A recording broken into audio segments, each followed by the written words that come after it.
இவரு என் புருஷன் வரதன், ஆ, இந்த ஊர் சேர்மன். ஓ சரி வெளியூர் சரி போயிருக்காரு. ஆ, இது என் 2 பொண்ணுங்க. இவ மூத்தவ தேவி, இவ இளையவ சத்யா.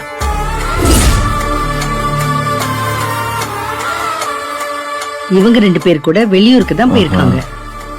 அம்மா, என்னையும் மனுஷனா மதிச்சு இவ்ளோ விஷயம் சொல்றீங்களேம்மா, ரொம்ப சந்தோஷமா இருக்குமா. இதுல என்னப்பா இருக்கு?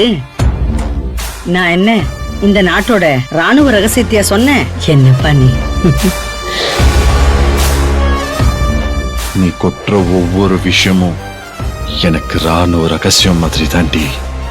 சத்யா குகனோட பொண்ணு இல்ல, இந்த வெட்டி வரதனோட பொண்ணுன்னு தெரிஞ்சு போச்சு.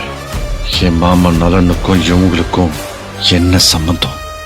சம்பந்தமே இல்லாத ஒருத்தைய கூட்டிட்டு வந்துட்டு என் மாமா எதுக்கு அவளை தாம் பொண்ணுன்னு சொல்லணும்? காசு பணத்தை கணக்கு பார்க்காம ஏன் தண்ணி மாதிரி செலவு பண்ணணும்? எதுக்காக இந்த டிராமா?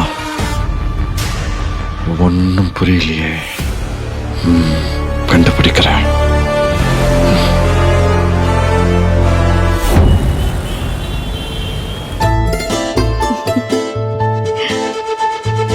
ரொம்ப நாள் கழிச்சு அக்கா முகத்துல சந்தோஷத்தையும் சிரிப்பையும் பார்த்தேன். இத கல்யாணி கிட்ட சொல்லணும், அவளும் சந்தோஷப்படுவா.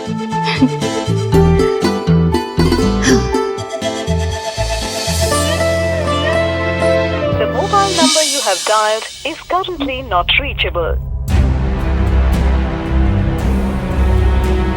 கல்யாணி நம்பருக்கு தானே அடிச்சேன், ஏன் கால் போக மாட்டேங்குது? The number you are trying to reach is currently switched off. Please try என்ன இது? again later. ஸ்விட்ச் ஆஃப்னு வருது. ஸ்விட்ச் ஆஃப் பண்ண மாட்டாளே, பண்ணவும் கூடாது. எப்ப வேணாலும் கூப்பிடுவேன்னு சொல்லிருக்கேனே. என்ன பிரச்சனைன்னு தெரியலையே. கல்யாணி நம்பர் ஏன் ஸ்விட்ச் ஆஃப்னு வருது?